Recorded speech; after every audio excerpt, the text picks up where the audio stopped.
We read through the historical section of Christopher Columbus in the latest episode of the Columbian Exposition series.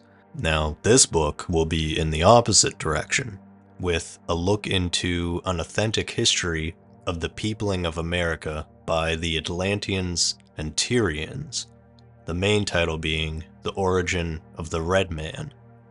This book was written by John B. Newman. There wasn't much I could uncover about this author other than a few short details. He was a Canadian-born physician, while also becoming an author and editor of several books. There is a small mention in a monthly school reader in 1850, and it reads as follows. Dr. John B. Newman, to whose illness we have alluded in former numbers, we regret to have to announce is dead. He was born in Kingston, Canada West, in 1823. His parents removed to the city of New York when he was very young, and in 1843 he graduated as a physician at the New York University, but he practiced his profession only for a short time and became instead a writer and a teacher. In 1850 he went to Harrodsburg and was chosen president of the female college there.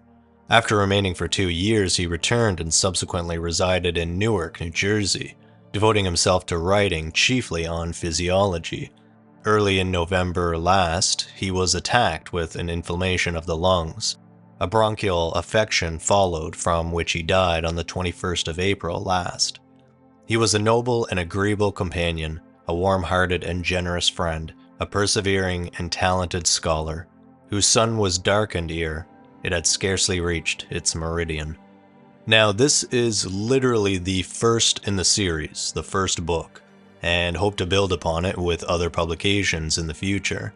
As always, I encourage people to do their own research and be discerning. So, I appreciate you joining me for the initial episode in this series, and if you have any suggestions of books for future readings, please let me know below in the comments. All right, let's begin.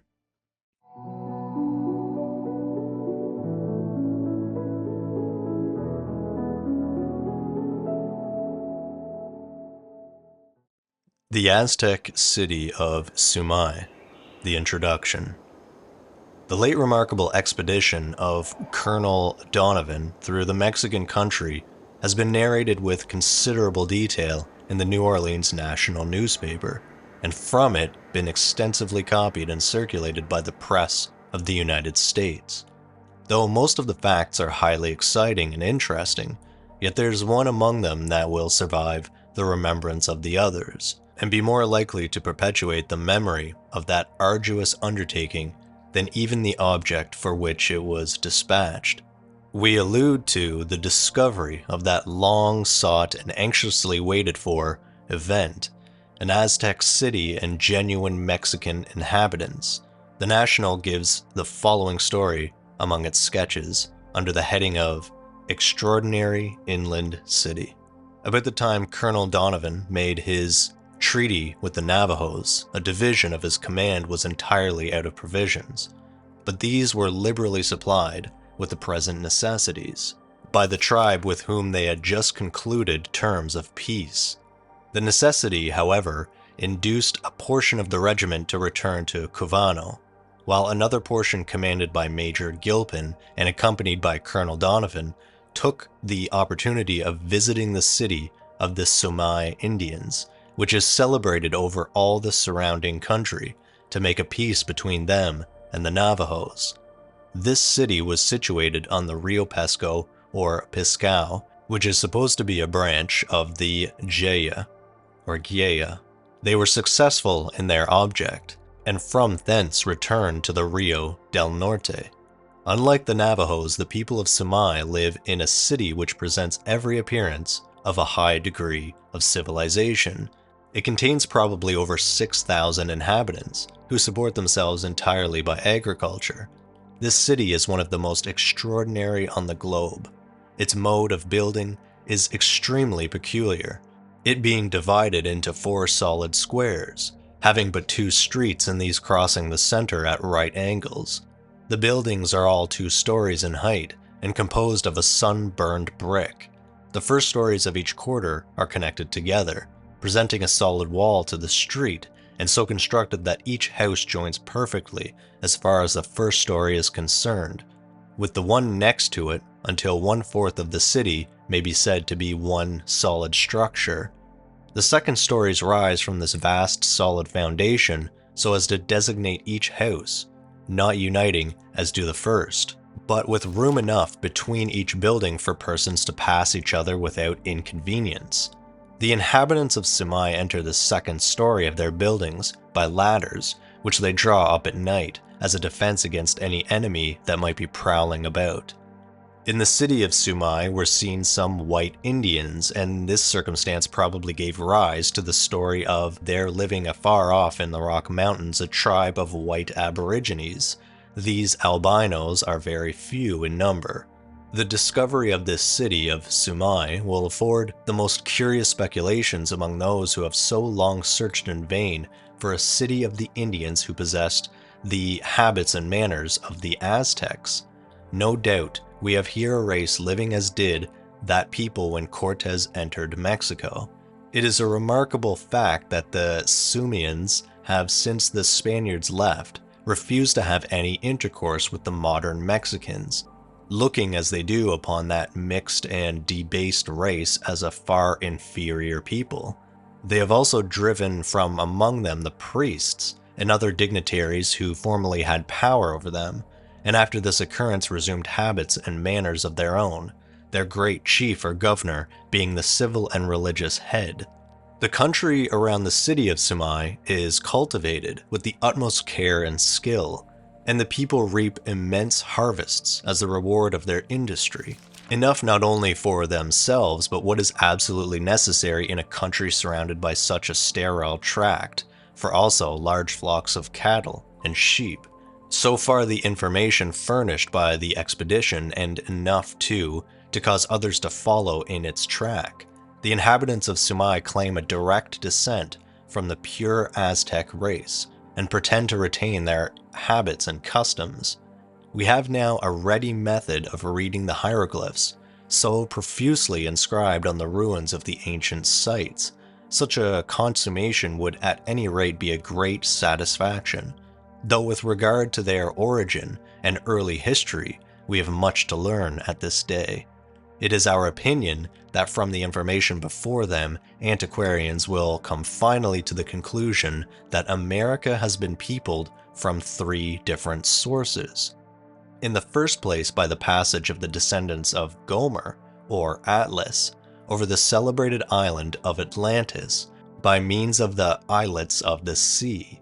The overthrow of the islands driving the saved remnant in a southerly direction, where their descendants are now found under the name of Peruvians, etc. Secondly, by the crossing of the Tartar hordes into America from the northeastern parts of Asia. Thirdly, by the voyage of the 15,000 whom the Sidonians carried from Tyre to the eastern shores of Mexico. In relation to these, it is the object of this work to treat, and a connected but short history is given of them from the confusion of tongues to the era of Cortez.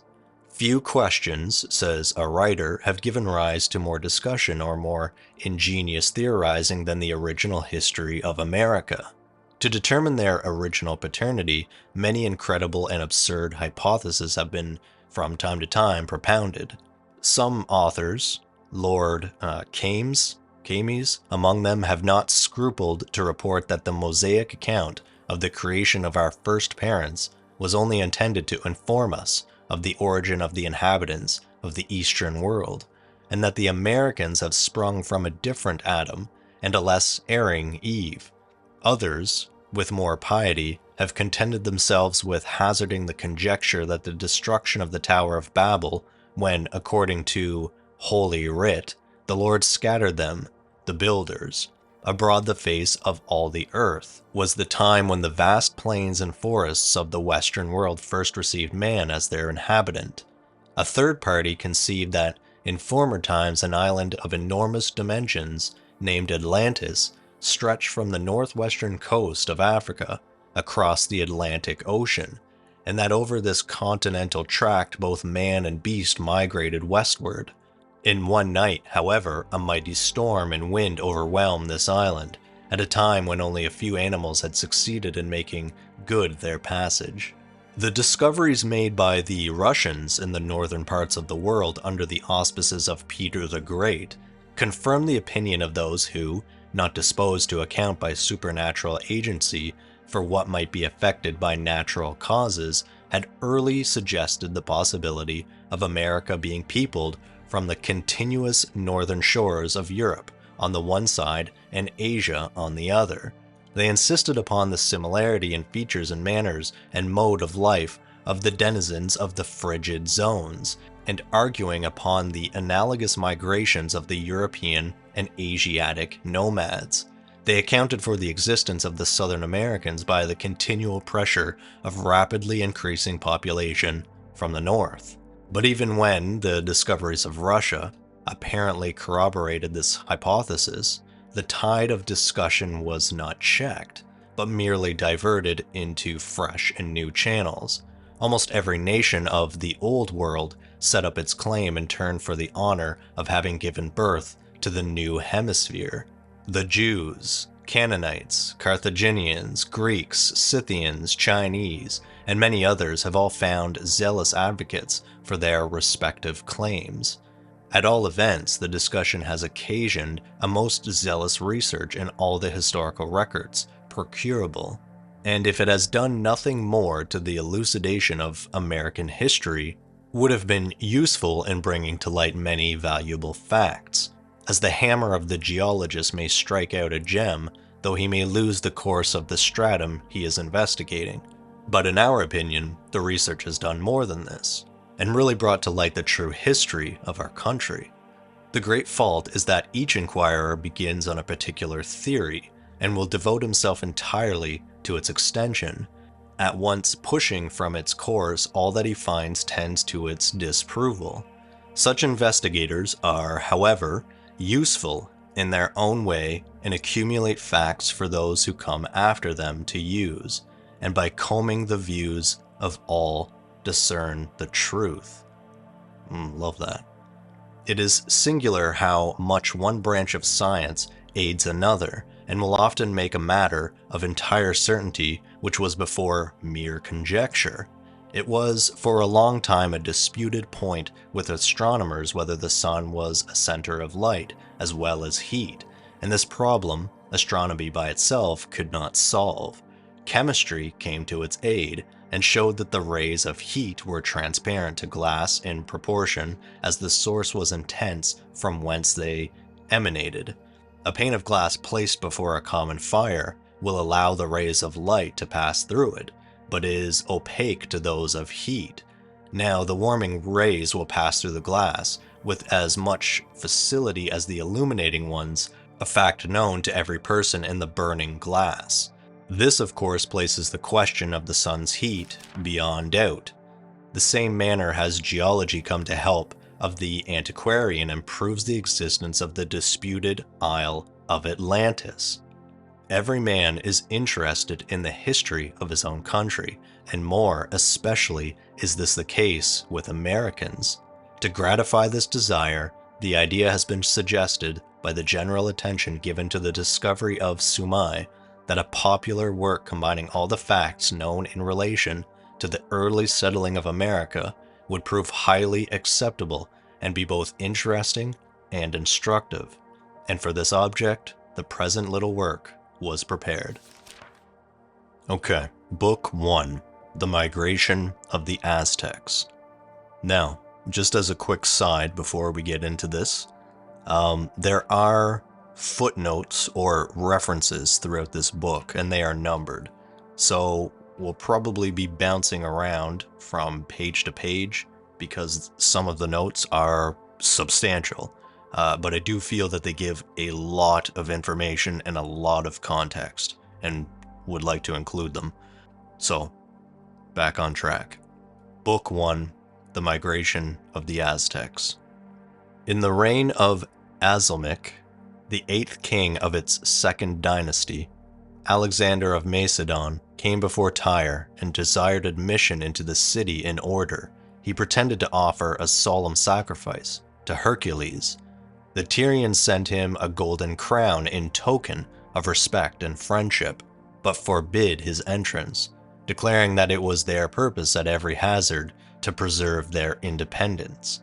Alexander, considering this message as an insult to his pride, when he heard it, was greatly angered, and making a pretext for their refusal, at once declared war, giving out his determination to possess the city at any hazard, for from the ready access it afforded to the sea, it would, if gained, make him master of the surrounding coast. Tyre had been originally founded by a colony from Sidon, which city was named after its founder, the eldest son of Canaan. The people of Phoenicia, or Canaan, had inherited from their ancestor Noah all his love of shipbuilding, which had been fostered by so long practice, and at the general division of land took, in consequence, for their share a maritime position on the Mediterranean. So here, our first note, number 1. After the confusion of tongues and dispersion from the Tower of Babel, the posterity of Noah divided the land among them. Japhet took the western portion, his son Gomer had the extreme west and isles of the sea, while Shem moved eastward and northeasterly.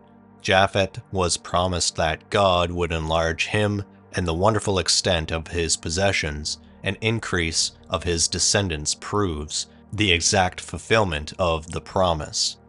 Japhet is known in profane history as Neptune, and his son Gomer as Atlas. End of reference 1. Annoyed at the proximity of the tribe of Asher, after the entrance of Joshua into the Promised Land, the most enterprising of the Sidonians had found at a distance of 35 miles from Sidon, the present city, which was then built on the mainland and had easy convenience to the sea. It soon rose to a degree of opulence and grandeur unequaled in ancient times. People from afar came to view this celebrated city, which stood on a hill, with the advantage of nearness to the water and elevation over the surrounding country. When they returned home, the travelers told of the manufactures in glass and working in metals, and also the wonderful manner in which the nature had favored them by causing to live on their seashore a little shellfish, which was a source of immense profit. The pure juice of the animal formed the Syrian dye, a purple of so rare and beautiful color as to be worn only by princes and emperors. The people of Tyre, well aware that it was to commerce they owed the prosperity they enjoyed, were jealous of allowing others to share their advantages. So stern, indeed, were they on this point, that although other nations were assisted in sea voyages and explorations, yet these must be performed in Tyrian ships, manned by Tyrian sailors, and directed by Tyrian pilots. At first, the people were governed by supreme judges, aided by a council of advisors, but on the children of Israel obtaining a king, the Tyrians followed their example. Abel was elected after his death. Hiram, his son, ascended the throne. Hiram made many extensive improvements, raising the eastern part higher and enlarging the city itself. He also built many temples to the gods and joined the temple of Hercules, which before stood by itself, to the city by a bank in the middle between them, and this temple he adorned with many donations of golden ornaments. Reference 2. When Solomon succeeded to his father David's kingdom, Hiram sent ambassadors to him with greeting and offers of friendship. Solomon, in returning thanks, sent messengers with the following letter. Solomon to King Hiram. Know thou that my father would have built a temple to God, and was hindered by wars and continual expeditions, for he did not leave off to overthrow his enemies till he made them all subject to tribute. but I give thanks to God for the peace I at present enjoy, and on that account I am at leisure and designed to build a house to God. For God foretold to my father that such an habitation should be erected by me. Therefore I desire thee to send some of thy subjects with mine to Mount Lebanon, to cut down timbers, for the Sidonians are more skillful than our people in cutting of wood. As for wages to the hewers of wood, I will pay whatever price thou shalt demand. King Hiram was pleased with the letter and rejoiced that he might have an opportunity of serving Solomon, for he was liberal and beneficent to all, and desirous besides to assist a prince of whose wisdom and might so much had been said. He therefore wrote back the answer, King Hiram to King Solomon. It is fit to bless God that he hath committed thy father's government for thee, who art a wise man, and endowed with all virtues. As to myself I rejoice at the condition thou art in, and will be subservient to thee in all that thou sendest to me about. For when my subjects have cut down many and large trees of cedar and cypress wood, I will send them to sea, and order my subjects to make floats of them, and to sail to whatever place soever of thy country thou shalt desire, and leave them there, after which thy subjects may carry them to Jerusalem. This was the commencement of much pleasant and familiar intercourse between Hiram and Solomon, and the workmen of Tyre did the monarch of Israel great important service by their skill in the working of wood and timber. More especially was this the case with a man named Hiram, whose mother was a daughter of the tribe of the Israelite Naphtali, but his father a Tyrian worker in brass. The skill of the father had been great, but the son excelled him, for he was filled with wisdom and understanding and cunning to work all works in brass. And he was sent for by King Solomon, and came to him and wrought all his works. In return for the kindness of Hiram, for he had furnished according to desire cedar and fir trees, and gold, and workmen, Solomon presented him with a district of country in Galilee, containing 20 cities. Then Hiram came out from Tyre to see the cities which Solomon had given him, and they pleased him not. And he said, What cities are those that thou hast given me, my brother? And he called them Obal, the land of displeasure. But King Solomon sent him word that the cities he had given were conquered by himself in war, and that only such were in his power to dispose of. The laws of Israel declaring that each family had a right to its own land by divine appointment, and that it could not be alienated forever. When Hiram understood the matter, he was satisfied, and sent Solomon many talents of gold, and there was peace between them. Hiram, moreover, sent hard words and curious sayings to Solomon, and desired he would return answers to them, or pay money if he failed. This he did to try his wisdom. Now so sagacious and full of understanding was Solomon that he gave answers to all of them, nor were they too hard for him, but that he discovered the meaning and brought it to light. Solomon then sent riddles to Hiram, whereby Hiram would have lost great sums of money, were it not that a man named Abderman offered himself to the king as one who could understand hidden meanings, and Abderman explained all the dark sayings. And that is the end of reference 2. Ethbal, king of Tyre and Sidon, a successor of Hiram, married his daughter Jezebel to Ahab, king of Israel, and by this means extended the worship of idols to a great extent among the Israelites. This caused a severe drought in the land, which did not cease until the prophets of Baal were all slaughtered that resided in Israel, and that not sufficing to cure Ahab of idolatry, he was also himself killed with his wife Jezebel, whose blood the dogs licked.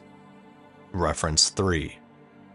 Pygmalion, a successor of Ethbal, exceeded most of the Tyrian kings in wickedness. He cruelly used his sister, Dido, and her husband, Cercaeus, which led to the founding of another colony on the shores of the Mediterranean, destined by its success in commerce to eclipse all nations. But for this colony, the religious ceremonies of the Tyrians would have been lost. As it is, their customs were preserved and rendered capable of being identified with similar rites wherever found. End of third reference. The Tyrians after these occurrences felt the deepest animosity to the children of Israel, who besides had begun to rival them in commerce, and when afterwards Jerusalem was taken by the king of Assyria, exulted in her downfall. Reference 4.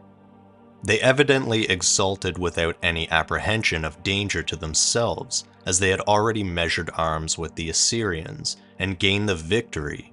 This was during the reign of Elulaeus, when Shalmaneser, king of Assyria, overran all the land of Phoenicia. The people of Tyre would not submit to him, but fought him in their ships on the water, and carried off over 500 prisoners. This action gave him great fame among the surrounding nations, and inflated still more a pride already inordinate. But the king of Assyria, irritated at their success, returned and placed guards at the river and aqueducts to hinder them from drinking of the water. This state of things continued 5 years, and still the Tyrians maintained the siege and procured supplies of water by digging wells inside their walls. The final retreat of Shalmaneser made them consider the defenses of their city invincible. End of reference 4.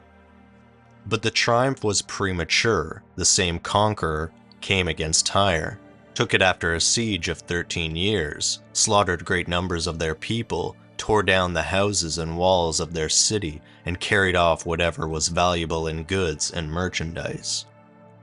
Reference 5. The people of Tyre were often subjects of prophecy. The spirit of their ancestor Ham would continually develop itself in wanton and insulting actions. Cursed be Canaan, a servant of servants shall he be to his brethren, were the inspired words of Noah when he discovered the indignity his son Ham had brought upon him in his drunkenness. The denunciation, it will be observed, was not against all the children of the offender, but only against those who would imbibe that ungrateful son's spirit. The prophecy of Ezekiel is worth recording in connection with the taking of Tyre the first time and the completion of its fulfillment the second. Here we read the prophecy of Ezekiel. Because Tyrus hath said against Jerusalem, she is broken, that was the gate of the people. She is turned unto me. I shall be replenished now that she is laid waste. Therefore thus saith the Lord God, Behold, I am against O Tyrus, and will cause many nations to come up against, as the sea causeth his waves to come up. And they shall destroy the walls of Tyrus and break down her towers. I will also scrape the dust from her, and make her like the top of a rock. It shall be a place for the spreading of nets in the midst of the sea. For I have spoken, it saith the Lord God. And it shall become a spoil to the nations, and her daughters which are in the field shall be slain by the sword. And they shall know that I am the Lord. For thus saith the Lord God, Behold, I will bring upon Tyrus Nebuchadnezzar, king of Babylon, a king of kings, from the north, with horses and with chariots, with horsemen and companies and much people. He shall slay with the sword thy daughters in the field, and he shall make a fort against thee, and cast a mount against thee, and lift up the buckler against thee. And he shall set engines of war against thy walls, and with his axe shall he break down thy towers. By reason of the abundance of his horses their dust shall cover thee. Thy walls shall shake at the noise of the horsemen, and of the wheels, and of the chariots. When he shall enter thy gates, as men enter into a city wherein is made a breach, With the hooves of his horses shall he tread down all thy streets. He shall slay thy people by the sword, and thy strong garrisons shall go down to the ground. And they shall make a spoil of thy riches, and make a prey of thy merchandise. And they shall break down thy walls and destroy thy peasant houses, and they shall lay thy stores and thy dust in the middle of the water. And I will cause the noise of thy songs to cease, and the sound of thy harp shall be no more heard. And I will make thee like the top of a rock. Thou shalt be a place to spread nets upon. Thou shalt be built no more, for I the Lord have spoken it, saith the Lord God. It will be seen in the ensuing pages how literally the prophecy was fulfilled, and how that after trying to rebuild the city, the sea rose up and spoiled their labors. End of reference 5 and the prophecy of Ezekiel. This unfortunate occurrence for a long time depressed the spirits of the people, but at the end of 70 years, they commenced building again on the old site. As they were proceeding in their labors, the sea arose and rendered the place uninhabitable. On this, they removed to an island 5 miles distant and commenced building anew. Their enterprising spirit did not desert them. A magnificent city rapidly arose, and again was their present habitation, the glory of the country renowned for wealth and grandeur. Displeased with the race of Abel, they had appointed the family of Strato to succeed it, and it was mentioned before the 8th king of the new dynasty sat on the throne when war was proclaimed by the king of Macedon. The Tyrians derided his message. Their city was strongly fortified. It stood on an island half a mile from the main land, encompassed on all sides by an immense wall 150 feet high, leaving no space between its base and the sea. From the land it could not be assailed, and on the water the Tyrians possessed a numerous armament of galleys sufficient, they thought, to defeat any maritime force brought against them. Alexander, after a careful examination of the advantages of their position, saw that his only chance for success was to connect the island with the mainland by filling up the sea between them, and by thus making an immense pier extend the shore to the foot of the walls. Although the sea was of considerable depth, the soldiers of Macedon resolutely undertook to accomplish the desire of their king, and accordingly commenced the works. But they had to do with an enemy as brave and skillful as themselves, and more confident of success. For the Tyrians manned their ships, beat off the soldiers who were toiling, and scornfully destroyed the fruits of their labors. Maddened by this continual and effectual opposition, it required the entire strength of Alexander's mind to keep down his rage and contrive the means of success. Finding it was necessary to meet the Tyrians on the sea, he collected from all the neighboring seaports under his control a large fleet. These battled with the defenders of the city, who were at length driven by superior numbers under their own walls for safety, where in deep grief and anger they saw the Macedonians' preparations without power to retard them. Incredible as was the labor and fatigue that attended the execution of the works, they now proceeded with immense rapidity to form the mound from the continent. To the island, the ruins of old Tyre afforded ready materials, and all that could be obtained in this way was gathered and scraped. Reference 6. Thus was the very dust scraped from the walls of old Tyre, as Ezekiel had prophesied. End of reference 6. In the 7th month of the siege, the pier was completed. The besiegers lost no time, for all having been prepared for the expected moment. Their engines were run against the walls and commenced battering them, while their fleet sailed round to the other side of the city to endeavor to gain admittance by means of a pier. At length a breach was effected, and the Macedonians entered the city, putting all who opposed them to the sword. The Tyrians fought desperately from the first. Their king, Alzmec, chained the statue of Hercules to the principal altar of the city to keep him from deserting them. The defense was made in vain. The enemy were successful, and Alexander, irritated to madness, now gave full vent to his furious passions, and although 8,000 of the inhabitants had been killed in the assault, with savage barbarity crucified 2,000 of them and sold 30,000 more as slaves. Sidon, which had submitted without a struggle to Alexander, found favor in his sight, so much so that he allowed the Sidonians to carry off 15,000 of the ill-fated inhabitants of Tyre to another country, for he refused to allow any of them to remain in the city. This exile remnant proceeded down the Mediterranean to Cyprus, where they had intended to stop. But messengers came to inform them that whatever place received them on, that place should fall the vengeance of Alexander, and also a message to the Sidonians from the Macedonian monarch, desiring their instant return. The Sidonians thus forced to depart suddenly, left ships enough with the Tyrians to enable them to leave Cyprus, the inhabitants of which refused to receive them. In this emergency, they determined to leave that quarter of the world and put themselves beyond the vengeance of Alexander by crossing the waters to the Isle of Atlantis. Reference 7. 400 years before the destruction had the whole scene been painted by Josiah. Be still, ye inhabitants of the isle, thou whom the merchants of Sidon that pass over the sea have replenished. Is this your joyous city, whose antiquity is of ancient days? Her own feet shall carry her afar off the sojourn. Who hath taken this counsel against Tyre, the crowning city, whose merchants are princes, whose traffickers are the honorable of the earth?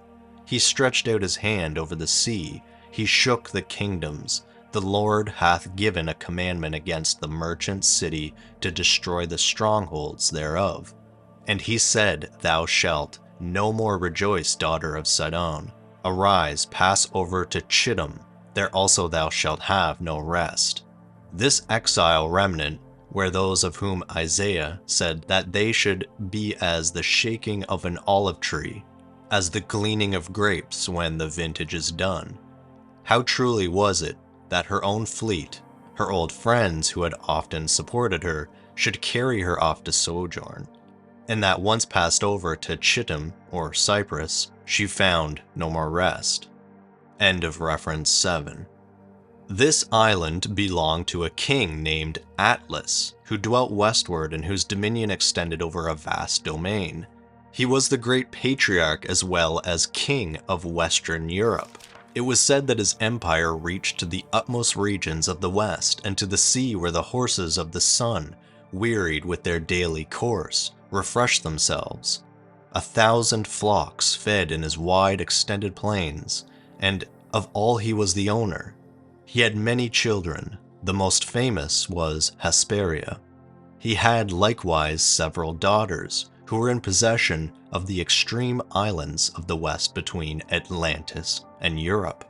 Hercules had, many generations before while ancient Tyre was in existence, made a voyage in one of their ships, and crossing the Mediterranean passed through the Straits of Gibraltar, which from that circumstance bore his name, being called the Pillars of Hercules. Reference 8.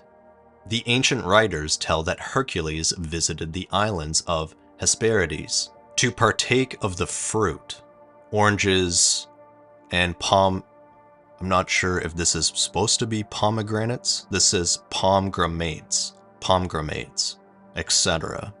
He was assisted in this by the race of Atlas. Lempriere gives this story thus. The island of Atlantides, or Hesperides, lay beyond Mount Atlas in Africa. The celebrated island contained gardens abounding with fruits of the most delicious kind, and was carefully guarded by a dreadful dragon, the Great Deep, which never slept. It was one of those labors of Hercules to procure some of the golden apples, oranges called Hespens fruit by the ancients, of the Hesperides. The hero, ignorant of the situation of the celebrated garden, applied to the nymphs in the neighborhood of the Po for information, and was told that Nereus, the god of the sea, would direct him in his pursuit. Hercules seized Nereus, the sea, while he was asleep, or calm, and the sea god, unable to escape from his grasp, answered all the questions which he proposed. When Hercules came into Africa, he demanded 3 of the golden apples. Atlas unloaded himself and placed the burden of the heavens on the shoulders of Hercules, while he, Atlas, or the race of Atlas, went in quest of the apples. At his return, Hercules expressed his wish to ease the burden by putting something on his head, and when Atlas assisted him to remove his inconvenience, Hercules artfully left the burden and seized the apples which Atlas had thrown to the ground. That is, took advantage of his discoveries. End of reference 8. Still continuing his journey westward, he came at last to the island of Atlantis, and brought from it many rare and valuable curiosities. When the Tyrian mariners returned home, they gave the citizens an account of all the wonders they had seen and the discoveries that had been made. Expeditions were at once fitted out for trading to the new country, and the adventurers returned successful and enriched beyond their most sanguine hopes. Grateful to Hercules for the sources of prosperity he had opened to them, they made him a tutelary deity, or principal god of the city, building a magnificent temple to his honor, which Hiram, as we have before seen, connected with the city and greatly ornamented. Other nations wished to join them in these expeditions, but all such conjunction the Tyrians sternly disproved and would give aid in neither men or vessels. Some, however, stimulated by love of enterprise and the hope of immense gain, secretly determined to follow the path of Hercules, but on emerging from the Straits of Gibraltar, they found it impossible, unused as they were to the art of sailing, to manage their vessels in that stormy and tempestuous ocean into which they at once emerged. Many were cast away and destroyed in the effort, and the rest, fearful and discouraged, gave up on the undertaking and with difficulty reached their homes. On returning, they gave out that a great dragon guarded the blessed islands of the Hesperides, that this dragon had devoured many of their companions and forced them back without possessing the golden fruit or seeing the beautiful country of which they had gone in search. Reference 9. Plato gives the most concise account of the island of Atlantis of any among the ancients. In the dialogue with Timaeus, he says, "Hear, O Socrates, a recital very improbable, and yet very true, if we may believe Solon, the wisest of the 7 sages. The people of Sais like the Athenians very much, because they believe themselves of the same origin. Wherefore Solon, in the voyage which he made into Egypt, was received into that city with the greatest distinction. One day when this great man was conversing with the priest of Sais upon the history of remote times, one of them said to him, 'O Solon, you Greeks are always children. There is not one among you who is not a novice in the science of antiquity. You are ignorant of the exploits of that generation of heroes, of whom you are the feeble posterity. I am going to instruct you in the achievements of your ancestors, and I do in accordance with the divinity who formed you as well as us of fire. All that has passed in the Egyptian monarchy for thousands of years is recorded in our sacred books, and what I am going to tell you of your primitive laws, manners, and the revolutions of your country go back still further. Our calendars relate that your republic resisted the efforts of a great power which, coming out of the Atlantic Sea, had unjustly invaded Europe and Asia, and then that sea was fordable. Upon its borders was an island opposite to what you call in your language the columns of Hercules. This island was more extensive than Libya and Asia put together. From thence voyagers might pass to the island whence it was easy for them to cross to the continent. In this Atlantis there were kings whose power was formidable. It extended over this island as well as over the adjacent islands and a part of the continent. Besides that, they reigned over all the countries bordering Libya, even unto Egypt, and the side of Europe, even to Tyre. The sovereigns of the Atlantis, proud of so much power, attempted to subjugate your country and ours. Then, O Solon, your republic showed itself superior to the rest of the world by its courage and virtue. It trampled over the Atlantes or Atlants, and preserved us all from servitude. But in the last times there ensured inundations and earthquakes. Then all your warriors were swallowed up in the earth in the space of 24 hours, and the Atlantis disappeared. Since that catastrophe, the sea which is found in that quarter is no longer navigable, on account of the mound which is formed there, and which arises from the submerged island. And now, says Plato, I come to the facts. The gods, sons of Noah, divided among them the earth. The Atlantis was the portion of Neptune, or Japheth, who had 10 children, 5 male and 5 female, and among them he divided his inheritance. Atlas, or Gomer, had the best domain. They give him the title of king, and his brothers contented themselves with that of archons, or dukes. All these sons of Neptune, as well as their descendants, reigned for a long time in the Atlantis.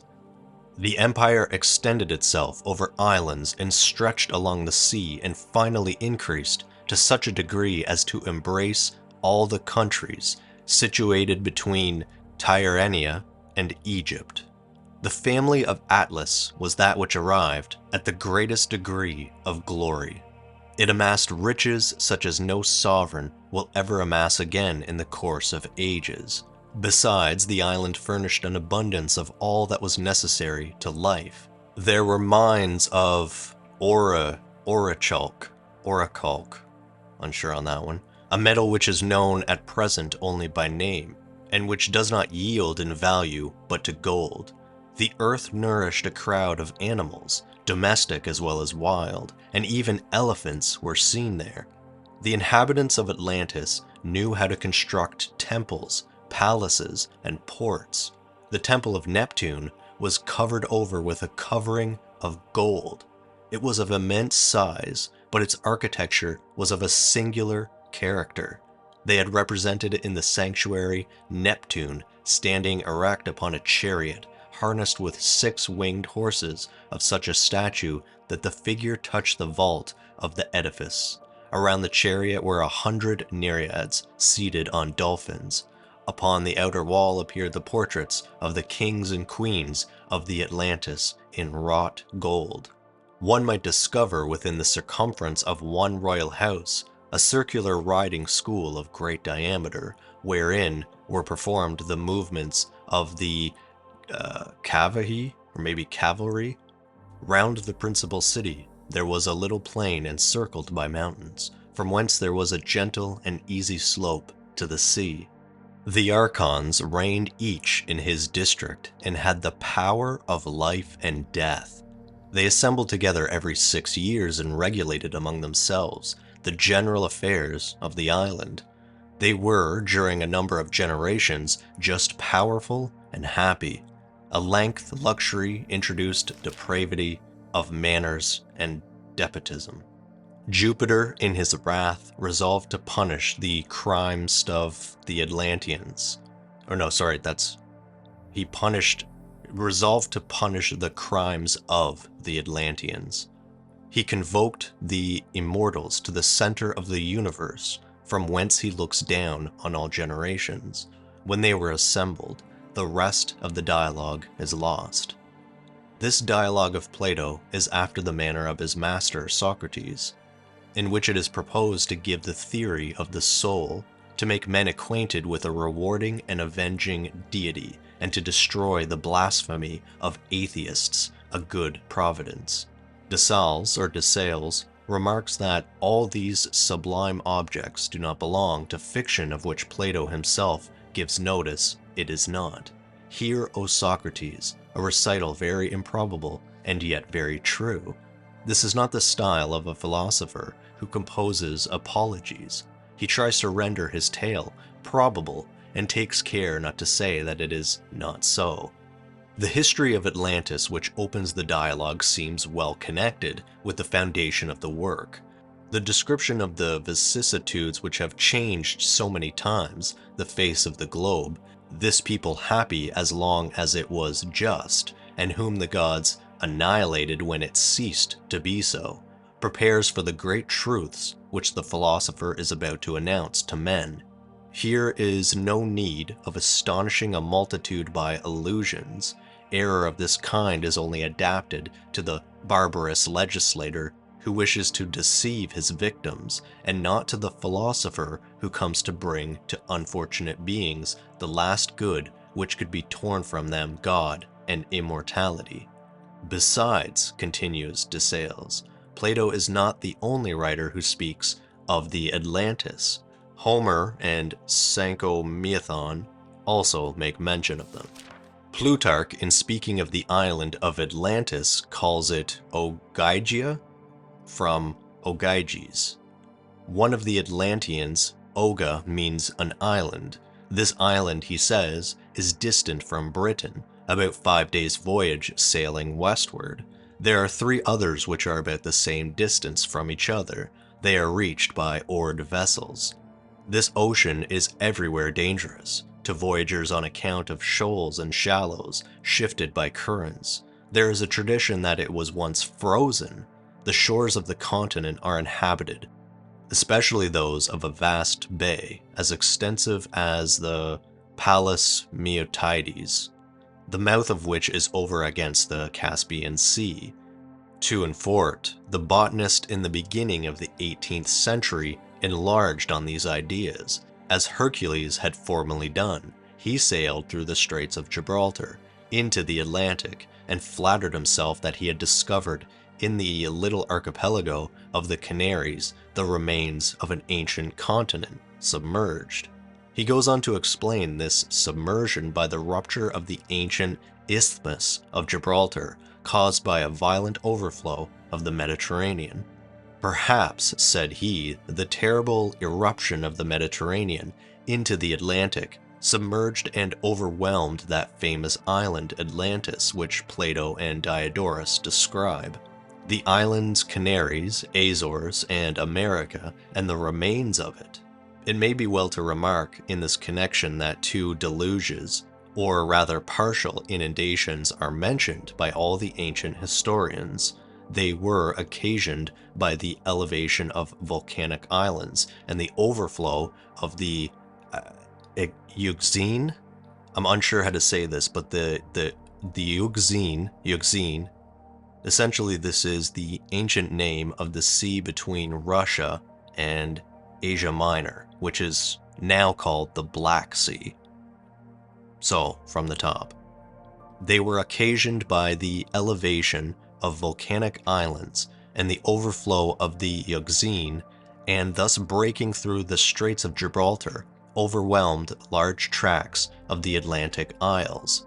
Pallas says that the Euxine and Caspian Sea, as well as the lake, Aral, and several others, are the remains of a great sea which covered a great part of the north of Asia.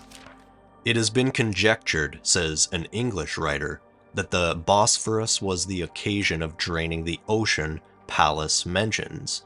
The memory of this disruption of the 2 continents was preserved by the traditions of Greece. It appears that this catastrophe was produced by the operation of volcanoes, the fires of which were burning in the sea of the Argonautic voyage. In consequence, the level of the Mediterranean and Atlantic was greatly changed. The ancient navigators complained that a number of shallows infested the regions of the Atlantic Ocean. The tradition of a great continent, fully as large as the Old World, was not unknown to Aristotle.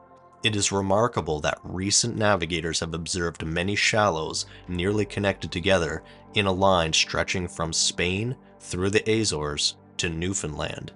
It is possible that after the submersion of this tract of land, which served for the connection of the continents, navigation might become excessively difficult, until the overflowed countries gradually sunk to a greater depth, and thus at the same time gave occasion to the returning of the waters from the European coast. Maury tells us that in order to be convinced that America was not absolutely unknown to the ancients, it is enough to consult them.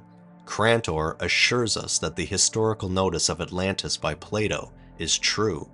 Proclus quotes Marcellus, an Ethiopian historian who wrote the same account of it as did Plato. Besides all this, Diodorus Siculus affirms that certain Tyrians, having possessed the Straits of Gibraltar, were carried by furious tempests to land far away in the Atlantic Ocean, and that they had found a very fertile island opposite Africa, bordered by a great navigable rivers. If we reconsider the situation of the island, it was more probable America itself. A record of this visit has been discovered from the Panic, or Phoenician monument, found some years ago in the forests behind Bostor. It is probable that some Tyrians, thrown by storms on these unknown coasts, uncertain if even the same tracks might be again discovered, choose to leave this monument of their adventures. Seneca, 1800 years ago, was so certain of the existence of a great country behind the sea that in his tragedy of Medea, he thus expresses himself: "Years will come in future ages, when ocean shall loose the chain of events, and a vast territory shall be laid open, and Tethys shall discover new worlds, and Thule be no longer the boundary of the earth." It is very remarkable that the words of Plato respecting the aggrandizement of the Atlanteans in this Atlantis correspond with the traditions of the ancient Peruvians concerning their origin and antiquities. Whatever may have been the amount of inundation recorded by Plato, it seems most unlikely that it could have overwhelmed so large a territory as that of Atlantis. In all verisimilitude, and this just meaning the quality of appearing true or truth-likeness. In all verisimilitude, a considerable portion of the Atlantean population must have survived the catastrophe.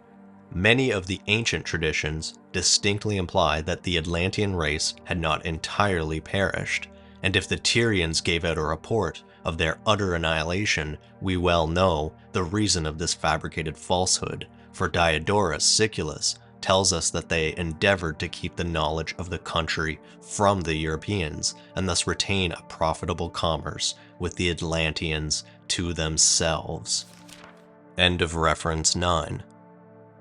For a time, this narration prevented the attempts of others, but the Tyrians well knew that eventually many would succeed, for their continual and successful voyages acted as fresh incitements to the nations around them. When an event occurred that placed them beyond danger on that account, a great sea overflowed into the Mediterranean and burst its way through the Straits of Gibraltar, overflowing a member of the Hesperian Isles, from whence it became a current opinion that Atlantis itself was overthrown. The Tyrians at first believed this themselves, and gave up for hopeless the expedition that had last gone out.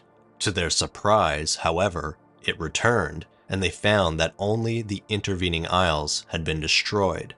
They carefully concealed the fact from the nations around them, and although these voyages excited suspicion in regard to the real state of the case, yet as no competent person took pains to examine the matter, the former impression returned and Atlantis was forgotten. As they increased in wealth, they increased in indolence. Luxury induced effeminacy. They wanted spirit to make the long and arduous voyages, and the trade gradually ceased until it was entirely broken off, so that for many years no Tyrian had visited Atlantis. Consequently, though none of the exiles had ever been to that far-off country, yet they knew well by tradition its proper direction, and in the hour of extremity did not hesitate to steer for Atlantis. According as their ancestors had done before them, they coursed the Mediterranean, passed the Straits of Hercules, and nothing daunted by the expanse of waters that met their view sailed in a westerly direction. After some days they passed a small group of islands, whose situation was in accordance with what they had heard, and thus much cheered by knowing they were in the proper course, continued the journey. The moon became full and waned, and became full again and still found them on the waters, and now considerable alarm began to fill their bosoms.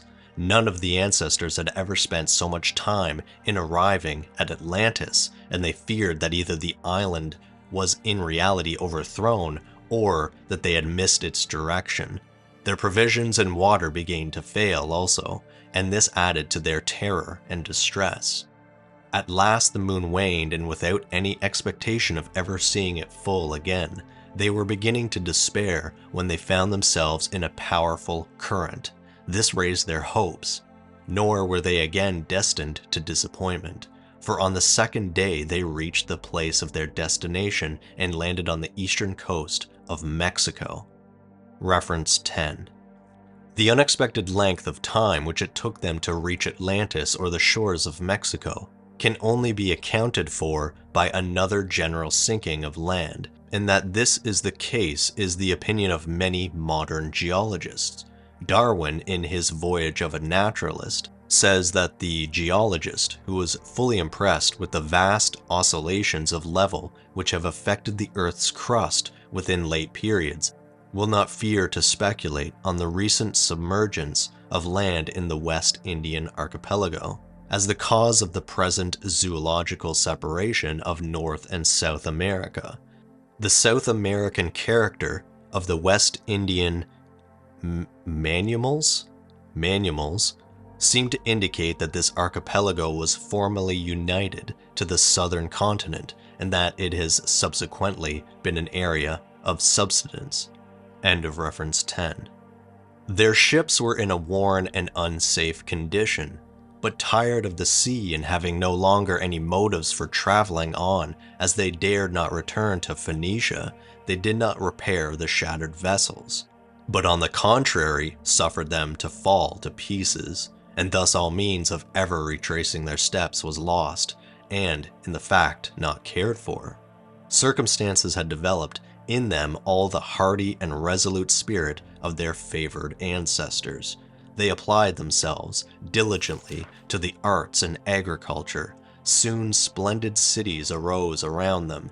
Pyramids rivaling those of Egypt towered to the skies, forming like those similar structures in the East, an imperishable monument to their builders. And aqueducts, like the ones that used formerly to supply old Tyre with water, were reared, incomparable in point of size and beauty of workmanship. Finding a number of small islands in a lake situated in the midst of a beautiful valley, they resolved to build a city on those islands to commemorate the one they had lost. Accordingly, they erected a magnificent city and filled up the land between it and the main land in 3 separate places, 2 more than Alexander had made when he took Tyre.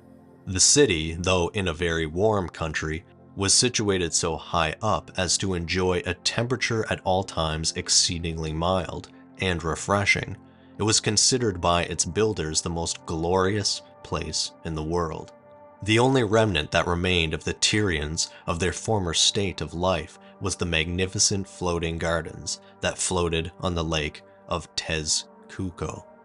The Tyrians, when they landed, did not expect to find the country without inhabitants, and accordingly were not surprised at meeting strange tribes.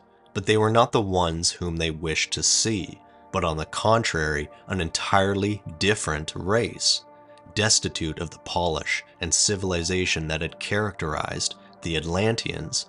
As a matter of course, the children of Alzamic, or Aztecs, as they were afterwards called, soon obtained the superiority, which with occasional reverses they kept until enslaved in turn by Cortes. They afterwards found that the Atlanteans who had peopled the islands of the sea were mostly cut off by two great floods and earthquakes which had reached their country. The first time many of the isles of the sea were destroyed, and the second their mainland had sunk into the water, burying up their kings and nobles in their gorgeous and beautiful cities noted throughout the world. The remnants of the people had retreated before invaders who came over from the north and now lived in a vast continent, many moons' journey to the south. After many generations, an armament of vessels appeared on the western shore, from which disembarked a great number of men, with whom the Aztecs had many dangerous combats, but did not succeed in conquering them. On the contrary, they took possession of a district of the country as their own, and settling on it soon rivaled the early inhabitants in art and civilization. They were known by the name of Toltecs. The continual jealousies that subsisted between them and the Aztecs, however, made their position uncomfortable, and at last they left the northern country entirely and went to a long distance south, where they enjoyed an equally delightful climate and the blessings of peace. So we're on reference 12 here. We must have missed 11. I'll go back and read reference 11. I may have just missed it while reading. We're only semi-professional here. Just bear with me. So, reference 11.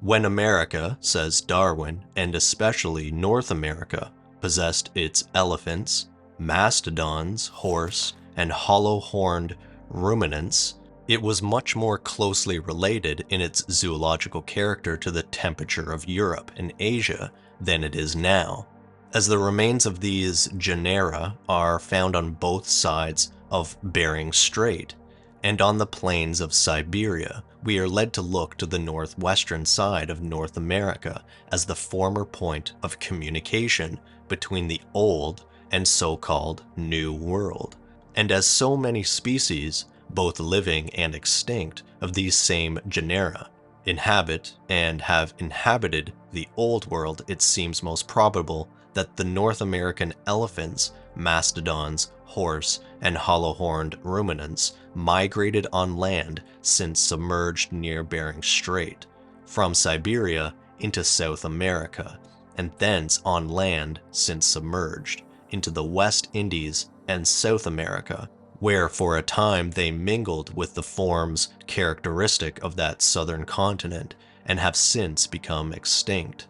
If the lower animals, and of such enormous size too, could so easily pass from Asia into America, what possible objection can be urged against the equally easy introduction of men?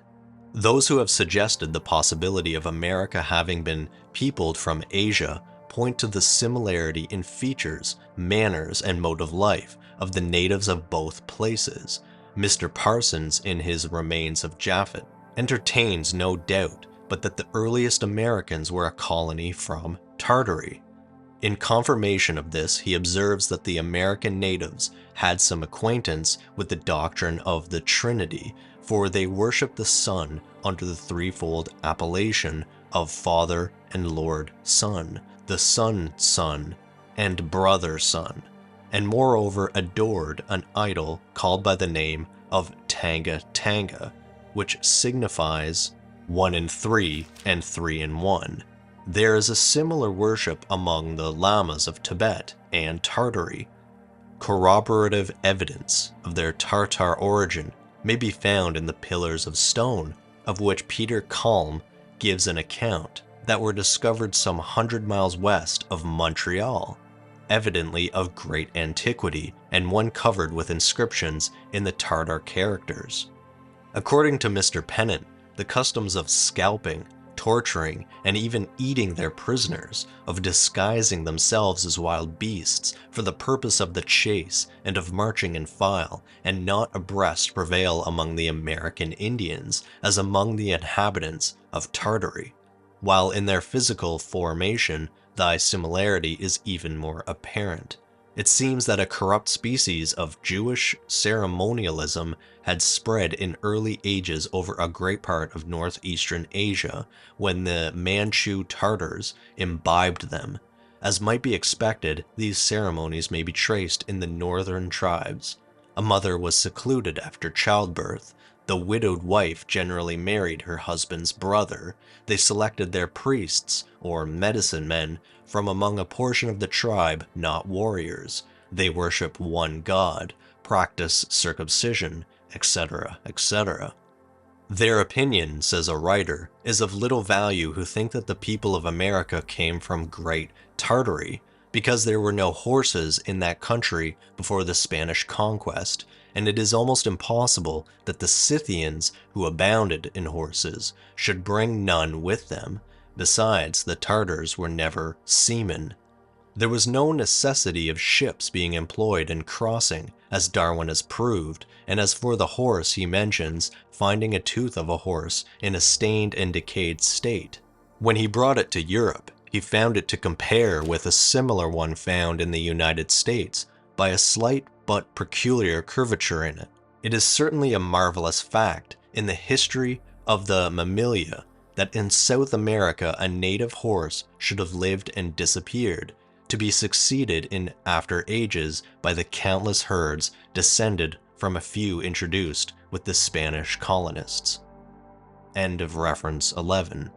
And before moving on, reference 12. The Toltecs were probably the people given an account of by Marco Polo, who tells us that Kublai Khan, a Tartarian monarch, after he had conquered the southern part of China, sent out a naval expedition for the purpose of subduing Japan, but that this armament was cast away and never more heard of, and it has often been conjectured that some of the vessels may have found their way to American shores, a supposition that will explain the traces of Tartar customs existing among the Mexicans at the time of the Spanish conquest. End of reference 12. Sometime after the removal of the Toltecs, a man tall in stature, of a fair complexion, with long dark hair and a flowing beard, rose up among the Aztecs and became celebrated by his actions and teachings. They called him Quetzalcoatl, or god of the air, from his power of divining atmospheric changes. Under his instructions, they attained a remarkable knowledge of agriculture, so that the fields bore crops 100-fold greater than before. The granaries teemed with vegetable treasures, and all thoughts of starvation fled from the minds of men. He also showed them the uses of metals. More than all did he take particular pains to inform them of the proper method of government and how the gods should be worshipped. For many years he thus continued his career of greatness and benevolence, until finding that the hearts of the people were with him and it was in his power to influence them as he chose. The higher powers became jealous and drove him off, for they feared to kill him. Quetzalcoatl, thus forced to depart, traveled towards the sea coast, but stopped on his way at the city of Cholula, when in like manner as he had done in other places, he taught the people. He showed them that flowers and fruits in their season were the only sacrifices the gods ever liked, and consequently that none other could ever be acceptable offered by the people. In gratitude for his kind offices, the people raised a monument to commemorate his fame and instituted a priesthood to offer sacrifices upon it. But his deed was the occasion of his sudden departure, for the Aztec princes, hearing of his increasing power, threatened vengeance on the inhabitants of Cholula if they sheltered him any longer. Quetzalcoatl, delaying no longer his departure, entered a magic skiff made of the skins of serpents and directed his course to the mysterious shores of Tlapalam. But before his departure, he promised his faithful followers that he would revisit them hereafter and bring with him many of his children, and that then he would be much more powerful than now, and the whole country should come under his sway. His children, he told them, should resemble himself in appearance and complexion, and they should be armed with thunder and lightning with which to wreak vengeance on all the foes who oppose them. Here we will read reference 13, 14, and 15, and then afterwards come to the conclusion of Book 1. Reference 13. For information on this subject, consult Prescott's History of Mexico, or still better, a beautifully written romance founded on the tradition of Quetzalcoatl by Edward Maturin, entitled Montezuma or the Last of the Aztecs, published by Payne and Burgess of this city. End of reference 13. Reference 14. The pyramid built to honor of the god of the air at Cholula is one of the most colossal dimensions, being within 8 feet twice as large as the great Egyptian pyramid at Giza. Its base covers an extent of upwards of 44 acres, and the platform on it occupies more than 1 acre. Its perpendicular height is 177 feet. Some have supposed that it was originally a work of nature, but this opinion is refuted not only by tradition, which speaks of it being built by man, but also by the fact that a road cut a few years back since across it laid open a large section of which different layers of clay and brick were distinctly visible. End of reference 14. Reference 15. It will be well upon closing the account of the Aztecs to enumerate some of the principal points of resemblance between the ancient Mexicans and Tyrians. It is comparatively an easy matter to prove that they came from the East. So strikingly do the traditions speak on his subject that the source from whence they acquired them remains a matter but little doubt to the inquirer. They speak of a universal deluge in which only 2 persons, Coxcox and his wife, escaped, and in their old paintings, the heads of these 2 are shown along with a boat of which is floating on the waters at the foot of a mountain. Others, and to this that the boat was filled with various birds and beasts. From out this boat they say that a vulture was first sent to see if land appeared, but the voracious bird remained feeding on the dead bodies of the drowned giants. After waiting some time, Coxcox sent forth a little hummingbird, which returned soon after with a twig in its mouth. They had also a great tower about which they tell a story of the giants building to save themselves from the floods. Their tradition tells of one Eve who brought sin into the world, and from hence the suffering of childbirth on women. This Eve is represented always with a serpent beside her. The sin consisted, in their opinion, in plucking a forbidden rose. The Spanish conquerors were surprised beyond measure at beholding the cross, the symbol of their own worship, universally adorned in Mexico. It was sculptured on the walls of their temples, and in some cases, figures of children represented on the sculpture as held up to it in an attitude of prayer. This cross simulated that of the Egyptian and many other Eastern nations, being the symbol of the goddess Astarte. Another rite of the Mexicans filled the Spaniards with amazement, the forming an image of their principal god with Indian corn and blood, and after pronouncing over it certain mysterious words disturbing it to the people, who eating it in sorrow and humiliation proclaimed that they were partaking of the flesh and blood of the deity. A similar use was made of wine and bread by the ancient Tyrians. Baptism, in a form nearly similar to the Spanish, was also practiced. Both the Tyrians and Mexicans were, of course, from what has been said, idolatrous nations and sacrificed human beings on the dedication of their temples and defeat in war. But the Mexicans carried the habit to a greater extent than their ancestors had ever done. The companions of Cortes counted 130 skulls in one of the temples, which had been sacrificed in a very few years. Their mode of sacrificing to the war god was also peculiar, and it has been well remarked that there was nothing like it in all the nations as regards refinement of cruelty. It was part of their law of war, and they deliberately spared the captive on the field of battle to make a sacrifice of him in cold blood to the god of war. The priest took the bound victim and, cutting open his chest, tore out the still beating heart with bloody violence. It is by discovering such traits as these in their character that we feel little sympathy for the conquered Mexicans and view with composure the retaliation of the Spaniards. The Tyrians offered up children to the god Saturn, or Moloch, who was represented by a large statue, the figure bent slightly forward and so placed that the weight of the smallest child was sufficient to alter its position and cast the infant into a fiery furnace below the idol.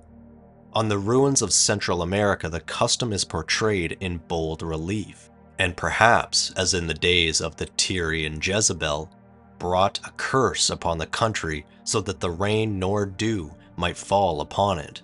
And as no Elijah was there, the curse still continues, for all travelers in those regions complained of the want of water and decidedly declared that those cities with which they abound could never have been built did the same want of that article exist in those days as it does in our own. Often near Moloch is the cross of Astarte, or the moon. The sacrifice to the goddess of health, Hygeia, by optional circumcision was one of the rites of the old Tyrian worship and may also be identified in the Mexican. The chief worship of both nations was given to Apollo, the sun god, and many temples of the most gorgeous character were erected to his honor. As among the Phoenicians were also temples in which a sacred fire was kept burning night and day by virgins of the sun. The Mexicans had a knowledge of painting similar to the Tyrians, and both preferred vermilion. The square-columned style of their architecture can be proved identical, and on this subject alone, volumes might be written. The works of Mr. Stevens on Central America, read in this light, will prove doubly interesting and instructive, and of course render superfluous from their easy access any particular description.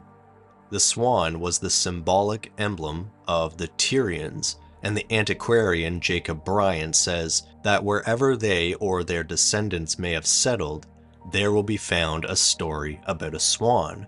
Accordingly, the Spanish historian Sayagun relates that about 2 centuries before the conquest by the Spaniards, the Aztecs were compelled to surrender to a neighboring kingdom that opposed them, their emblematic bird, the swan. 2 other Tyrian emblems, serpents and eggs, are universally found sculptured on the ruins of ancient cities of Mexico. A third one, which cannot fail to be conclusive proof of the identity of the 2 nations, is the representation on the Mexican walls and temples of the spiral shells, belonging to the murex, which furnished the juice for the celebrated Tyrian dye. It need not be mentioned, of course, that no animal at all resembling the murex is found on the Mexican coast. Mr. Jones has instanced a similarity in their political character in the formation of monarchies and republics, as shown at Tyre and Carthage, Mexico and Toltecs, beside great knowledge of military affairs and defensive locality with analogous architecture on the sea and walls of Tyre and Copan. And more than all the rest, to conclude, the sculptured altar of Copan, every detail of which is acknowledged to be essentially Tyrian in all its parts. The characters on this celebrated altar represent the last event in the history of Tyre, and from its character, it would naturally become the first subject of record in the country to which they emigrated. Their astronomical chart was similar to that of the Tyrians and contained animals not found or known in Mexico. The moment the Spaniards landed on the Mexican shores, news was conveyed to the courts of Montezuma by means of the picture writing for which his subjects were so much celebrated, and thus the emperors received notice of the awful and wonderful beings who had so suddenly appeared upon his shores. Immediately there came to his mind that the prophecies relative to Quetzalcoatl, the deity with fair complexion and flowing beard, who, after fulfilling his mission of benevolence among the Indians, had embarked for the mysterious shores of Tlapalam.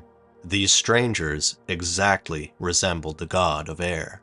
Their coming verified his prediction, and the intrepid and successful warrior who had from early youth been known as the greatest conqueror of his race, and before whom nations of his own, subduing now, bow in abject obedience, the great Montezuma sank into the superstitious despot, and saw only in the ill-fated coming of the white warriors the departure of his crown and kingdom. We are told that the white-bearded men in flying castles, who spoke in thunder and lightning, paralyzed his mind and shook him with an awe from which he never recovered.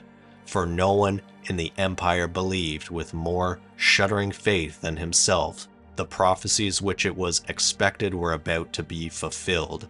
Dryden makes mention of it in his play of the Indian Emperor.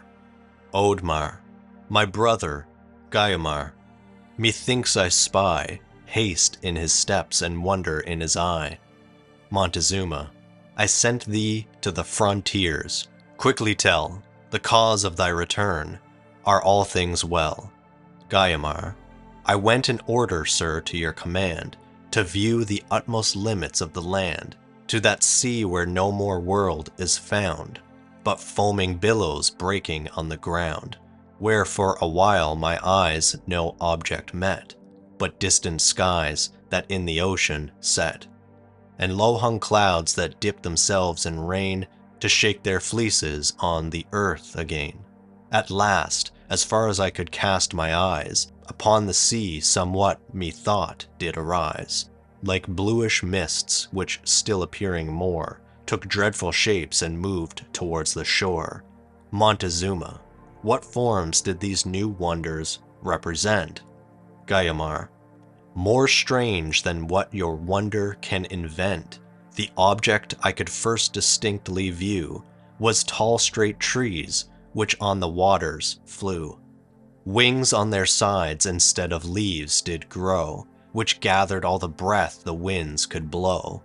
And at their roots grew floating palaces, whose outboard bells cut the yielding seas. Montezuma, what divine monsters, O ye gods, are these, that float in air and fly upon the seas? Came they alive or dead upon the shore? Guiomar, alas, they lived. Surely I heard them roar. All turned their sides and to each other spoke. I saw their words breathe out in fire and smoke. Sure it is their voice that thunders from on high, or these the younger brothers of the sky. Deaf with the noise I took my hasty flight. No mortal courage can support the fight. High priest, old prophecies foretell our fall at hand, when bearded men in floating castles land. I see it is of dire potent. Mr. Prescott, speaking of the belief of the Indian race in the return of Quetzalcoatl, says that it was fondly cherished and as much expected as the advent of their King Sebastian continued to be the Portuguese, or that of the Messiah, by the Jews, and that it was in a great measure owing to this belief that the Spaniards were enabled to conquer the country. End of reference 15. The people fondly remembered his promise. It descended as an heirloom to their children and was forgotten by none. Its belief grew stronger and stronger until at length a general feeling spread through the Aztec Empire and its tributaries that the time had approached for the appearance of Quetzalcoatl and his children with fair complexion, armed with thunder and lightning. Agreeable to the universal expectation, it was announced that the air god's descendants had come to take possession of the empire, and the news was received with a mingled feeling of dread and curiosity. The white invaders marched through the country, and though many efforts was made to detain them, triumphed over their opposers and were victorious in every contest.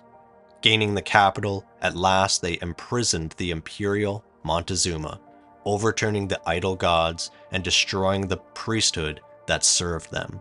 Finally desolated the empire and once more made the descendants of Canaan servants of servants.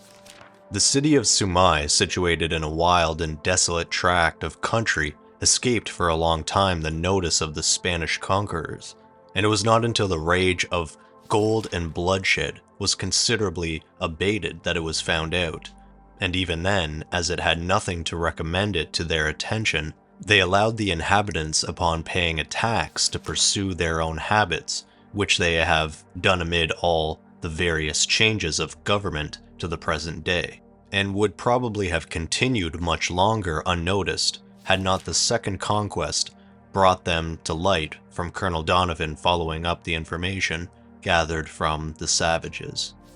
Book 2, Discovery of America before the period of Columbus. It will be well before reading this article to turn to a map of the world and carefully survey the positions as laid down on it of the northwestern part of Europe to Iceland and Greenland, and in turn, the positions of these last two named places to North America. Such an examination will cause much of the difficulty to vanish that might exist in the mind relative to an easy passage from any one of the places to another. That the existence of waste tracts of land was known to the inhabitants of Western Europe in early times is evident from the nature of many of their traditions. It was fondly believed that a land of perpetual summer existed beyond the ocean, and that all which could be required to feast the palate or gratify the eye was there in countless profusion. Many tried to discover them, but returned back disheartened with the length of the voyage and terrified by the boundless extent of waters spread out before them. Mrs. Hemans speaks of such places. In her isles of delight that rest, far off in a breezeless main, which many a bark with a weary quest has sought, but still in vain. A writer, prefacing the narration by remarking that essential truth form the basis of most fables, quotes from Stillingfleet, The 7 Years' Voyage of St. Brenda, In Quest of Paradise or the Elysian Islands. St. Brenda, hearing an account of the discovery of a delightful island by Murnock, resolves to visit the place, and after building a vessel, put in 40 days' provisions and set sail with 14 of his followers.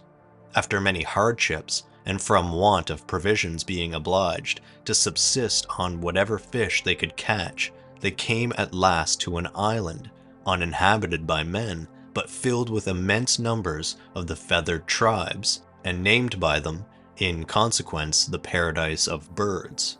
Staying 3 months here, they again put to sea and encountered many strange adventures before reaching home. The Welsh chief, Gavran, as quoted by Southey and Madoc, made several discoveries by sea and among others of islands in the west called the Green Lands of the Ocean. From the same country also went forth Madoc in the 12th century in search of the Atlantic and American territories. Southey remarks that strong evidence has been adduced on this subject, and that his posterity exist there to this day on the southern branches of the Missouri, retaining their complexion, their language, and in some degree their arts. The Northmen scattered along the northwestern coast of Europe were very successful in their discoveries of the Atlantic islands and America. Bold, hardy, and resolute, they relied on the traditions of their ancestors, and putting out to sea, with fearless and unflinching confidence, were fully justified in their faith by the realization of their most sanguine anticipations. Certain pirates of an expedition from Norway to the Faroe Islands were driven out of their course in the 9th century and discovered the volcanic summit of Hekla. Harald the Fair-Haired was then king of Norway, and his ambition and usurpations drove off many of his chieftains to seek a home in another country, who gladly took advantage of their piratical discovery, and in 827 sailed to the New, which country soon became settled, and sent out adventurers to discover other lands, and thus, in turn, Greenland became known and inhabited. Still extending their excursions, they came to the American shores, as far down, it is supposed, as Massachusetts. In a voyage made by Leif in those early times, along the coast he came to a barren plain of slaty formation and called it Helluland, or the country of slates.